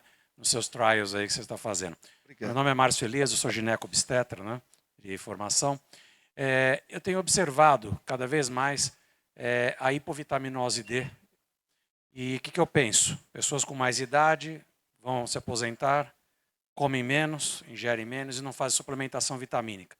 Saiu um estudo recente, foi esse ano, 82% da população brasileira tem uma hipovitaminose D. Você achou já impacto de suplementação vitamínica nesses pacientes, tendo alguma positividade? Porque a gente sabe que, pelo menos a grande maioria dos pacientes neurológicos tem um déficit de vitamina D crônico e tem um impacto na integração de neurônios, a presença da vitamina D. Você tem alguma coisa atual com relação a, se eu suplementar mais, eu vou ter alguma estabilidade, uma progressão ou não da doença? Muito obrigado. Imagina, obrigado você, mas a vitamina D tem um monte de estudos, né? Os endócrinos que estão aqui, tem vários endócrinos aqui, estudam muito sobre isso, da maneira como essa vitamina D é colocada. Eu tenho sempre o cuidado da vitamina D, mas porque é isso, existem pessoas que fazem isso de maneira extremamente correta, e que é o caso do que nós estamos conversando, das pessoas que aqui estão, mas existem outros que vendem como uma coisa milagrosa, né? Então, eu concordo 100% com você. A vitamina D, ela estando numa dose menor do que a indicada, e ela deve ser investigada ativamente, ela deve ser tratada, usada em ataque se necessário, depois mantida como manutenção, porque são pacientes que normalmente não vão estar expostos ao sol, são pacientes que não vão conseguir se alimentar de maneira adequada. Eu estou falando de idosos, muitas vezes com alterações, inclusive sarcopênicas, com maior risco depois de osteoporose. Existem várias associações ali que me levam a crer que ela é super válida. O cuidado que a gente tem muitas vezes dos estudos com vitaminas em relação a quadros porque durante muito tempo se ficava nessa dúvida. O paciente que usa, ele vai diminuir risco de CCL para DA? Todos os estudos que tem ainda falaram que não. Mas se você pegar estudos menores, eles falam que sim. E aí mora uma coisa interessante desses estudos. Porque o paciente que está indo comprar a vitamina ativamente, nem sempre é o paciente que passou no médico. Ele é o paciente que, de alguma forma, está querendo mudar alguma realidade dele. Existe um viés muito claro do paciente que está buscando isso, porque ele está indo comprar, mas ele também está, naquele momento, fazendo mais exercício, mudando a dieta, ajustando a vida dele. E a vitamina entra nesse momento. E a hora que eu avalio esse paciente ao longo do tempo, ele vai melhor do que o outro. Mas ele mudou a vida dele. Então, eu sempre faço essa orientação. Acho que ele mudar a vida dele para o bem é sempre excelente. Mas acompanhamento médico adequado e organizado, como é isso que você estava falando, e como você faz muito bem, é o que muda tudo. Diogo, boa noite. Parabéns pela palestra. Obrigado. Eu queria perguntar o seguinte, o indivíduo, meu nome é Cláudio Haddad, né? O indivíduo mais intelectualizado, ele teria uma possibilidade menor de ter Alzheimer ou isso é um mito? Isso é uma verdade, viu, Cláudio? Isso é uma verdade. A gente chama isso de reserva cognitiva, né? É legal, a discussão disso é uma discussão extremamente complexa, porque assim, o que é um indivíduo intelectualizado? Né? A pergunta parte muito disso. Às vezes a gente fica nessa de, o intelectualizado é aquele que estudou, mas será que é o que estudou muito? Eu brinco isso com os alunos para provocá-los de propósito. Porque eu falo assim, será que de fato o aluno que passou agora na faculdade de medicina, que sobrou vaga, e metade das vagas do que ele faz da aula de medicina, ele não precisa ir porque é online. Aí ele não passou na prova porque ele colou a prova inteira. Porque antes medicina não era isso. A minha visão de medicina era a visão do meu pai, era uma coisa meio idílica. Era uma coisa de que, olha, o médico é aquele que sabe sobre tudo, é aquele que estuda um monte de outras coisas, que sabe sobre ciência, arte, religião, que sabe de música, que gosta de outras coisas. Hoje em dia, é um cara que consegue pagar muitas vezes uma faculdade. Esse cara chega no final, ele não estudou até o fim, ele não conseguiu se formar direito, a faculdade passou ele e ele virou um médico. Aí, nesse meio tempo, tem um cara do lado dele que trabalha na rua, mas esse cara vende um monte de coisa na rua, conversa com um monte de gente, tem que aprender a se virar, fala um monte de língua para conseguir se virar como com turista, com outras pessoas. Esse cara ele tem que ler coisas diferentes, aprender coisas diferentes. Quem que é, de fato, a pessoa que tem maior reserva cognitiva? É aquele que estudou, mas de uma forma inadequada, ou é aquele que viveu de uma forma um pouco mais intensa? Eu não sei. Eu tenho ideias a partir de estudos sobre isso. É que eu entendo que, pegando dentro da nossa população do que eu estou conversando aqui hoje, todos nós temos uma reserva cognitiva maior do que a população geral. E, portanto, você ter uma reserva significa que se você começar uma doença, e você não está de forma nenhuma você está inerente a ter uma doença, você pode ter uma doença, mesmo tendo uma reserva muito alta. Tá? Tem alguns pacientes que acompanham comigo que assustam quão alta é a reserva desse paciente, e visivelmente ele tem uma doença, mas ela vai acontecer em momentos diferentes, formas mais leves. O paciente que muitas vezes me procura, dos médicos que me procuram e que acompanham, ou de pacientes professores, etc., que me procuram, eles têm uma percepção maior sobre o déficit, eles trazem, às vezes, queixas muito mais sutis, e a forma de eu investigar tem que ser uma forma muito mais atenta. Em compensação, lá na Santa Casa, no ambulatório, o paciente só vai procurar, sabe quando? Quando ele já está deixando de comer, de engolir, de se limpar ou de trabalhar. Aí a hora que a família fala, tá vendo? Tem aqui, esse paciente não tem reserva. É um paciente muito simples.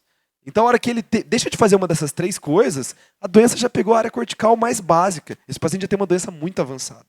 Mas resumindo, sim, a atividade funcional do que a gente faz é super importante. Reserva cognitiva, não apenas estudar o que você gosta, mas você ter uma reserva maior de coisas que você aprendeu ao longo da vida, te faz ter uma proteção de acompanhamento da doença. Então, eu modificaria um pouco a pergunta. Eu perguntaria, o indivíduo que, por exemplo, faz sudoku, joga xadrez, é versado em matemática, isso ele teria alguma vantagem em relação ao indivíduo, vamos dizer, normal? Depende. Às vezes o que eu bato para os pacientes é isso, olha, você faz sudoku a vida inteira? Você fazer sudoku quando você envelhece não vai mudar em nada a sua vida. Em compensação, você nunca fez sudoku, mas você está aprendendo algo novo a fazer aquilo, isso muda completamente sua forma de aprendizado. Você está usando áreas diferentes. Então, às vezes, parte desse princípio é de entender, será? E o acompanhamento faz isso. Aquela parte, inclusive, de reabilitação cognitiva, que diminui o tempo de progressão de doença, ela parte em eu saber o que é a sua realidade e como que eu faço testes específicos. Às vezes eu tenho um certo cuidado com escolas de cognição que fazem tudo igual para todo mundo, porque não tem como eu colocar 10 pacientes numa sala e falar, todo mundo vai fazer isso aqui, todo mundo vai estar sendo reabilitado cognitivamente. É muito individual. Mas a neuropsicologia faz isso bem ao extremo. Eles conseguem organizar, entender o que é melhor, o que está pior, e daí sim, fazer um aprendizado de áreas onde você vai ter realmente um ganho. Diogo, fantástico. Eu tinha certeza do sucesso da sua aula. Obrigado. Ninguém levantou aqui. Duas perguntinhas simples. Continuando o raciocínio das vitaminas, vitamina B12 baixa. Outra coisa, memória. Tem remédio para melhorar a memória? Eu lembro quando minha filha fez o vestibular, surgiram umas cápsulas aí que melhoram a memória para ela fazer uma prova melhor.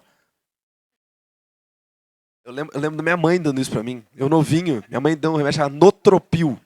Eu não sei se existe ainda o Notropil. Existe. Olha lá, o Notropil, porque ela falava assim, você vai fazer a prova, você imagina, eu tinha o quê? 14 anos. Eu lembro, toma o Notropil que você vai brilhar na prova.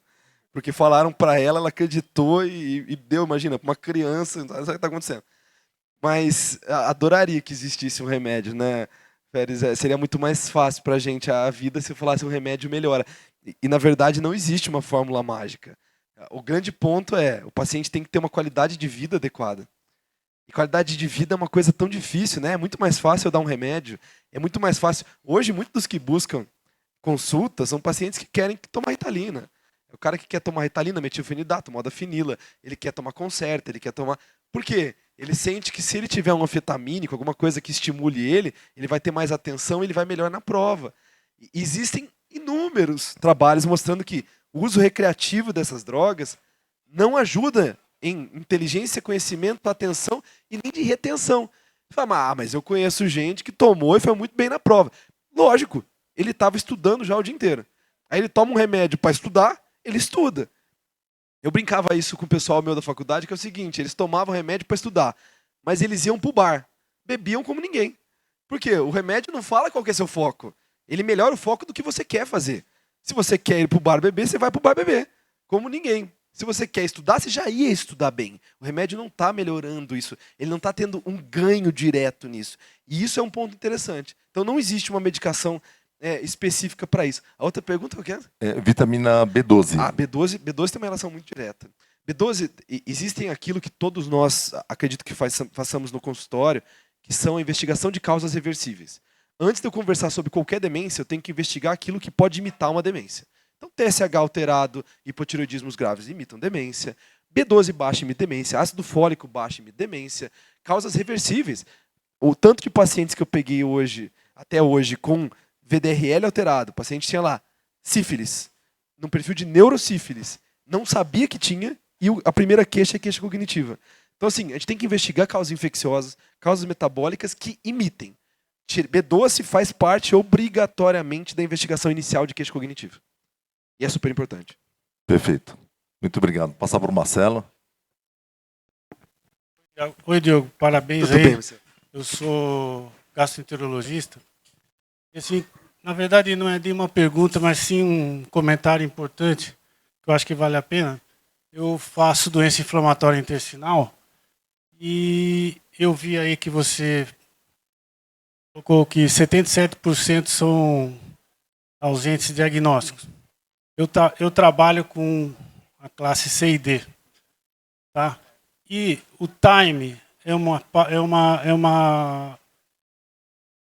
situação muito importante na inserção dos medicamentos, como você colocou, porque esses doentes chegam muito tarde. E aí você pega uma doença inflamatória que não vai responder ao biológico.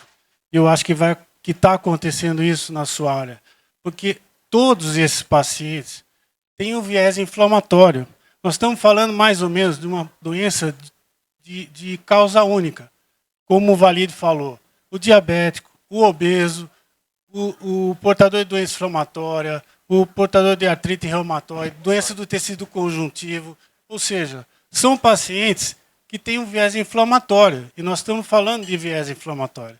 Você mesmo falou, o nosso cérebro funciona basicamente para defender do processo inflamatório.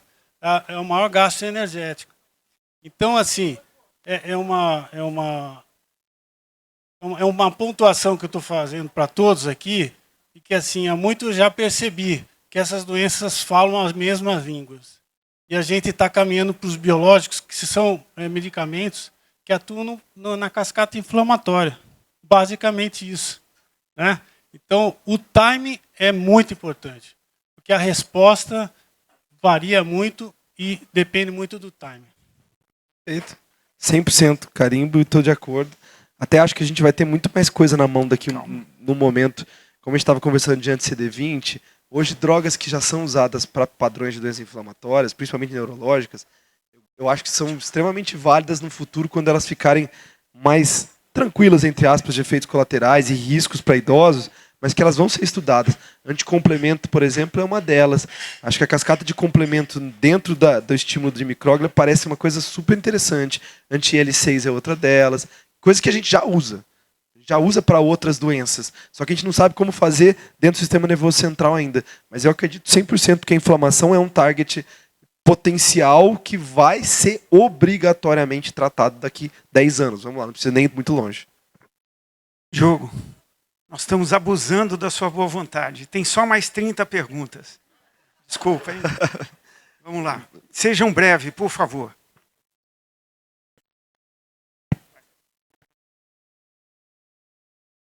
Grande Diogo, parabéns. Obrigado. Assunto excelente, isso é muito didático, foi brilhante. Eu vou falar como libanês. Haddad é um sobrenome muito comum no Líbano. Quase não tem uma cidade que não tem Haddad. Seria equivalente ao Gomes, Pereira, no Ferreira. Brasil. Então, O Haddad é o eu, Ferreira. pessoalmente, eu conheço o ramo da sua família de Neban.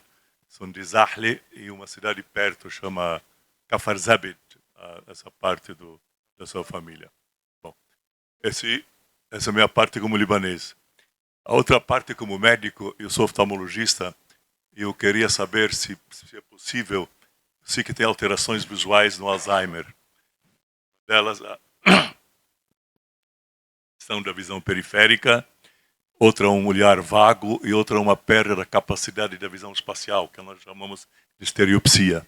Agora, a pergunta é se esses sintomas oculares antecedem, em que ponto da reta da transformação, da alteração cognitiva se situam, em que parte?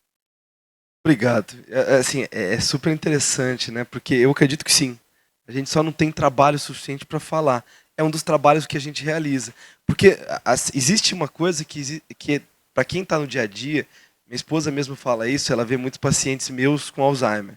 E aí ela, que é endocrinologista, olha e fala, ó, aquele paciente tem Alzheimer, né? Só de olhar. Como que você sabe que ele tem Alzheimer? Porque existe uma faces. Existe uma faces do Alzheimer. Existe uma característica típica do olhar do paciente com Alzheimer. Esse olhar vago, esse olhar distante, esse olhar longe, né? É característico. É que a gente ainda não consegue usar isso como uma forma de marcador de doença. Talvez o que nós vamos usar no futuro, é o movimento do olho, como aquele que eu falei. Eu acho que a movimentação ocular, ela até porque para eu conseguir movimentar o olho, não é simplesmente eu usar do meu tronco cerebral. Eu estou usando do meu frontal, do frontal para o tronco e do tronco para a movimentação. Esse link para fazer a movimentação do olho me parece um grande nicho para conseguir organizar doenças neurológicas, sejam elas quais forem. Parece que existem padrões muito específicos. Isso já me chama atenção. E a outra, que tem um trabalho, inclusive, o Dr. Mário Monteiro fez parte do trabalho dentro do HC, que era avaliação de tomografia por coerência óptica, avaliando densidade de nervo óptico e de retina para risco de evolução para Alzheimer. Esses pacientes eles perdem camada. E eles perdem camada muito tempo antes de começar a doença, mas todos perdem. Chama muita atenção, porque possivelmente também seja um marcador de doença. O que a gente não conseguiram provar, nem ele, nem o grupo de fora que estava junto, era porque alguns não viraram. É aquela mesma situação. Quase todos que tinham doença de Alzheimer, eles tinham esses marcadores oftalmológicos que dava para ser visto numa OCT, por exemplo. Mas alguns que tinham não viraram ainda a doença. Será que isso ao longo do tempo vai ser um marcador? Acredito que sim. Sinceramente, acredito que sim. Tá. A última pergunta, rápido. Eu sou formado nos anos 70. E nos anos 70 a gente não ouvia falar do Alzheimer, falava sempre esclerose e tal. Realmente houve mudança na tipagem da esclerose para Alzheimer a partir de quando? Que ficou muito tempo, né? São termos. Quando a gente fala o paciente com esclerose múltipla, inclusive, ele se sente mal de falar que ele tem esclerose múltipla, porque o esclerosado parece o esquecido. E durante muito tempo existe esse estereótipo. Esclerose múltipla é uma coisa de uma doença onde esclerose, pelo termo do latim, é cicatriz, né? Então tudo que tem esclerose é cicatriz. Quando eu tenho uma esclerose múltipla, eu tenho uma cicatriz de substância branca. Quando eu tenho uma esclerose lateral amiotrófica, já é uma doença muito mais grave. E é uma doença de neurônio motor. Eu estou pegando junção entre o nervo e o músculo. Quando eu falo de uma doença no cérebro como Alzheimer, na verdade, eles associaram como uma cicatriz, porque a hora que eles olhavam na patologia, toda essa parte das placas parecia uma cicatriz branca, mas não era. Então, hoje é um termo inadequado. Você fala assim, não existe o esclerosado, não existe o esquecido pela esclerose. Esclerose múltipla é uma doença, esclerose lateral amiotrófica é outra doença, e Alzheimer é uma outra doença completamente diferente, que a gente deve tomar cuidado muito até no uso do termo. Então, Diogo, eu sou Júlio, sou ginecologista obstetra. Queria te parabenizar. Obrigado. Você mostrou aqui um profundo conhecimento do tema. Você está envolvido com graduação, pós-graduação, assistência, então você está de parabéns. Vou falar uma queixa que tenho ouvido muito das pacientes por volta de 50 anos, ativas, que estão no climatério com queixas de perda de memória. Às vezes há uma dúvida, né, de banalizar, falar, não, isso faz parte desse processo da síndrome do climatério, ou quando essa paciente tem que ser referendada para um neurologista. Isso é legal também, né? Eu acredito que isso envolva, porque, mais uma vez, faz parte, muitas vezes, da avaliação do ginecologista e do obstetra, mas do ginecologista, principalmente dessas pacientes de 50 anos, ser o médico clínico geral dela. Ele é o clínico, ele não está avaliando só a parte ginecológica específica. Ele está pedindo ultrassom de tireoide, ele está pedindo coisas que estão além daquilo, ele está sendo o clínico da paciente. E ainda é muito negligenciada a avaliação cognitiva. Normalmente a avaliação cognitiva dessas pacientes, lógico, isso não é uma verdade para todo mundo, mas é uma realidade na maioria dos médicos da área, ela acontece quando a paciente ativamente vira e fala, estou esquecida. Se a paciente vira e fala, estou esquecida, e ela tem uma percepção clara sobre isso, é porque já tem alguma coisa errada. O ideal seria que isso acontecesse antes, que nós ativamente procurássemos e buscássemos isso. Porque o climatério, ele pode afetar. É fato que ele pode afetar. E aí entra uma diferenciação, principalmente em relação ao que eu estou buscando. A gente conversou, esclerose múltipla, velocidade de processamento. No Alzheimer, é memória recente. No climatério, é atenção. Se eu fizer testes, visivelmente ela está mais desatenta, mas ela não está esquecida de fato. É que se eu não tenho atenção sustentada, eu não consigo ter retenção adequada. E aí, de fato, mimetiza uma alteração de memória. Mas o climatério por si só, ele é um processo majoritariamente atencional. Como ele é um processo passageiro, não é ao longo do tempo que essa paciente vai ficar cada vez mais desatenta, a tendência é que isso melhore. Então, você não vai pensar em drogas de atenção para um paciente do climatério. Só que aí entra aquela conversa nossa. Se a paciente está indo mal em testes e a hora que eu faço isso, o que ela é? Ela é um CCL. E aí ela pode virar um CCL e ir embora, ou eu falo que se eu não tratar bem o climatério dela e ela continuar sendo um CCL, eu estou aumentando o risco dela virar um Alzheimer ao longo do tempo. Aí a importância maior e clara para mim de todo colega que trabalha como clínico da paciente em fazer isso ativamente. Obrigado. Oi, boa noite, parabéns, Diogo. Meu nome é Alberto Sabag. Queria que você fosse comigo lá na Santa Casa, naquela prateleira, aqueles livros bem antigos, empoeirados. Porque antes, e parece que na Europa ainda continua usando, o Notropil ou Piracetam. E se usava muito lá também, principalmente o pessoal da escola suíça, Sandoza, os derivados do ergot, né? Idergine, digo, ergot-cristina, que ainda usam e usaram há muito tempo até como prevenção. E, de repente, isso sumiu. Né? Durante décadas isso foi usado. E nessa linha de pesquisa depois, principalmente as doses, hoje existem estudos de drogas psicodislépticas, né, alucinógenas, uma série de abordagens, não especificamente o Alzheimer, mas também para as manifestações psiquiátricas, que a gente está falando muito cognitivo, e estamos deixando de lado um pouco as manifestações comportamentais psiquiátricas, até você perguntou sobre a questão do canabidiol e a questão até do canabidiol no sono, que melhora e você tem um ganho por aí. Então, a pergunta é muito simples, mas ao mesmo tempo um tanto quanto vasta.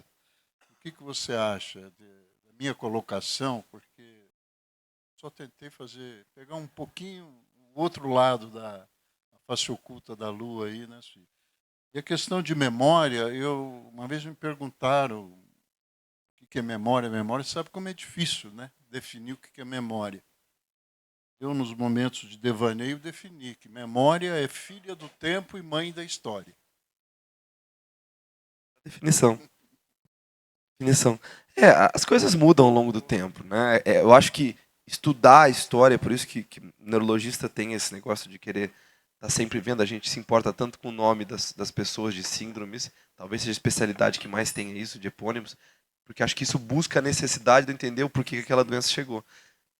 Durante muito tempo, ainda é uma busca incessante para uma medicação que melhore a memória, que melhore a concentração. Mas o grande ponto é que não é uma busca, naquela época principalmente, pelo paciente que precisa disso. Eu acho que antes da gente... E daí, essa é uma mudança clássica.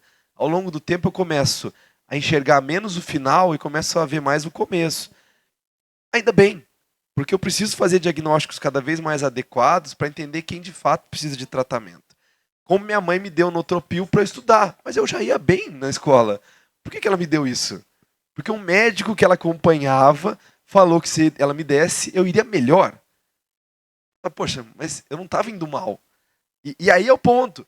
Talvez se eu tivesse uma pessoa, um aluno, que não estivesse indo bem, que não conseguisse aprender, e ele fosse visto de maneira adequada, e ele fosse um TDAH de criança, poxa, faria todo sentido tratar. Mas muitos desses remédios, eles caem por terra porque a busca inicial e os estudos iniciais eram baseados em melhorar algo que nem sempre era necessário. E cada vez que a gente pega história e lê, a gente vê que isso era uma máxima. Eles estavam tratando não pessoas que tinham de fato uma condição, uma doença, mas sim pessoas que tinham uma vontade. Eu tratar uma vontade, a maior parte das vezes, a medicina me disse que vai dar errado, né, ao longo do tempo. E isso eu acho que muda, é super importante nós conversarmos. Na própria Santa Casa, alguém que eu adorava conversar isso era o professor Sanvito. A gente já discutiu muitas vezes sobre isso. O professor Sanvito acompanhou, inclusive, diretamente o Dr. Garçan em Salpêtrière, e ele tinha livros de cognição, de como ele colocava as coisas de cognição, do que era. E aí, se você pegar os livros do Garçan lá de 1915, 20, sobre quadro cognitivo, você vê que a maior parte dos pacientes ali não tinham nada de quadro cognitivo. Eram pacientes psiquiátricos clássicos, que hoje se encontrariam dentro de doenças psiquiátricas. Mas é o que tinha na época. Parecia ser uma doença neuropsiquiátrica, mais voltada à parte neurológica, porque no final ele abria o cérebro do paciente e tinha alterações. E os psiquiátricos também não têm. Então isso é extremamente interessante. Mas acho que essa mudança fez-se necessária. Diogo, penúltima pergunta, eu prometo. Vamos lá. Acho que eu vou ter que levantar. Boa noite a todos. Meu nome é Lara, eu sou médica recém-formada. Estou atuando no Sarra junto com alguns colegas aqui. A minha pergunta é um pouco direta, na verdade. Eu gostaria de saber se existe alguma associação entre, talvez seja até mais no campo da psiquiatria, mas entre eventos emocionalmente traumáticos e o desenvolvimento de quadros demenciais, e não apenas o desenvolvimento, mas a progressão também. O cuidado é assim, eventos traumáticos, como estresse pós-traumático, ele tem um quadro cognitivo franco. Se você for perguntar sobre ele como gatilho para demência em si, é super complexo, porque esse paciente tem que ser avaliado durante muito tempo. A maior parte das vezes, quando você tem um quadro cognitivo associado a estresse, ele entra como um CCL. É o paciente que ele consegue ter funcionalidade. É muito raro esse paciente perder funcionalidade. Mas todo evento pode ser um gatilho de um paciente que já tem fator de riscos como um quadro inicial de uma doença demencial, uma doença neurodegenerativa. Então, sim, você está certo em pensar dessa maneira, Lara. Eu acho que pode, claro que pode. O que a gente tem hoje em ciência fala que pode, mas o diagnóstico tem que ser feito com muito cuidado, tá? Com muito cuidado mesmo. Porque uma das principais causas de alteração cognitiva hoje é a ansiedade. A ansiedade é o grande mal do consultório hoje, é a ansiedade. E o paciente ansioso com quadro cognitivo, dificilmente ele se percebe ansioso. Porque é aquele paciente que tem espera o estereótipo clássico da ansiedade. Ele imagina que ele vai estar lá pulando em cima da mesa. Se ele não está pulando em cima da mesa, ele não é ansioso. E se ele não é ansioso, ele não pode ter uma alteração cognitiva pela ansiedade. Aí você vai conversar com essa pessoa, o cérebro dela está a 1000 por hora. Ela está pensando em 800 coisas ao mesmo tempo. Enquanto ela está na consulta, ela está pensando no filho. Enquanto ela está pensando no filho, ela está pensando... E nós sermos multitasking, que é a área frontal, você pensar em várias coisas ao mesmo tempo, não é errado. Não é errado. Mas o ansioso não consegue dividir essa caixa. Então, nesse momento, eu estou conversando com você, mas eu sei que meus filhos estão esperando em casa, a babá estava junto, me ligaram aqui do hospital já 2 vezes, tudo isso está na minha cabeça. Só que a ponto principal para mim é a palestra que eu estou dando aqui na frente. Eu tenho uma caixa maior voltada a isso. Se eu não conseguisse dividir essa atenção, eu não conseguiria conversar com vocês sobre o tema. E o ansioso, ele parte desse princípio. Ele tem caixas do mesmo tamanho. Isso é uma maneira de explicar muito simplória, com certeza, mas mostra que o nosso cérebro ele precisa ter essa divisão. E, muitas vezes, isso não acontece só de um fenótipo ansioso, mas sim de um cérebro mais ansioso e de quadros psiquiátricos. O estresse pós-traumático, a maior parte das vezes, acontece dentro de perfis específicos de paciente e, portanto, já mais suscetíveis a terem doenças, muitas vezes neurológicas, por fatores de risco. Então, sempre ter esse cuidado. Será que o que eu estou vendo é uma foto? Será que o que eu estou vendo é algo reversível? Ou será que o que eu estou vendo, de fato, é um gatilho para uma doença? Diogo, última pergunta. Vamos lá. é da Sofia, mas eu acho que ela esqueceu a pergunta de tanto que eu deixei ela esperando. Faz sentido. Não consigo ficar de pé aqui, que está muito Sentada, apertadinho. Sofia. Bom, você sabe que a sua aula foi excelente. Sua fã número 1. Obrigado. Já mandei paciente para você avaliar Sim. tudo isso, mas eu queria saber se existe alguma real relação entre a terapia de reposição hormonal e a progressão mais lenta ou a não progressão desses quadros mais sérios. Ou se tudo isso é bobagem. Tudo isso é bobagem. Né? Adoraria que tivesse, mas não. A verdade é que os trabalhos que tem, Sofia, eles falam como algo negativo, tá? Porque é uma coisa que se discute muito assim, ó, o paciente é sarcopênico, é um paciente idoso. Se eu dou músculo para esse paciente, se eu dou vitalidade para esse paciente de alguma forma, e a terapia de reposição hormonal vem disso, né, e às vezes vem de uma maneira muito fantasiosa, porque tem indicação de pacientes específicos, mas a indicação é limitada. E aí se explora isso para outras formas, se acaba dando para pacientes não necessários. Então, assim, já peguei muitos pacientes em uso de testosterona, já com uma idade mais avançada, e os trabalhos muito interessantes que tem sobre isso mostram que o uso inadequado de terapia de reposição piora quadros cognitivos, piora processos atencionais, piora processos executivos. É algo que o paciente ele vai pior na execução das coisas. Ele não consegue realizar tarefas específicas ao longo do tempo. Então, chama atenção para falar aqui, olha, mais uma vez, assim como aquelas coisas, as jabuticabas nossas, né? Aqui nós temos médicos de canabidiol, aqui nós temos médicos de reposição de hormônios, mas olha que coisa, não são endócrinos, eles só repõem hormônios. Então são coisas muito absurdas, e isso quando você começa a usar de forma inadequada, a maior parte das vezes é problema. Né? Mas tudo bem, eles vão pegar sempre aquele exemplo de teve um paciente que estava se sentindo mais cansado, eu fiz a terapia, lógico, e muitas vezes como bomba, inclusive, eu estou dando alguma coisa, está deixando a pessoa mais animada, ele consegue ver aquilo, enxergar melhor, ele melhora a cognição. Não é verdade. Não, com certeza não está nada do time daqui, mas acho que é importante para o nosso time, que faz isso de forma correta, que nós sejamos de fato defensores de uma medicina de qualidade adequada. Né? Cada vez mais a gente tem que saber sobre esses perfis que estão acontecendo com mais frequência, porque eles muitas vezes não estão dentro da nossa realidade, mas eles estão pegando uma população inteira de uma população que não tem acesso ao que é correto. E quando isso se passa, eu já vi algumas informações sobre Alzheimer erradas em Instagrams que tem ali 10 milhões de seguidores. E aí você fala, qual que é meu tamanho nisso? Quantas pessoas eu consigo alcançar falando uma informação que eu julgo ser de qualidade? Aí aquele cara vai lá, fala uma informação completamente errada para 10 milhões de pessoas. Traga uma água, por favor. Diogo, parabéns. Obrigado. Você brilhou como nós já esperávamos. O reflexo aí, a plateia espetacular, uma plateia seleta, e a sua palestra foi espetacular. Super didático, super objetivo, esclarecedor. Eu espero que todos tenham aprendido muito com a sua aula. Parabéns mesmo, de coração. Uma salva de palmas aí. Obrigado ao convite, é sempre uma honra.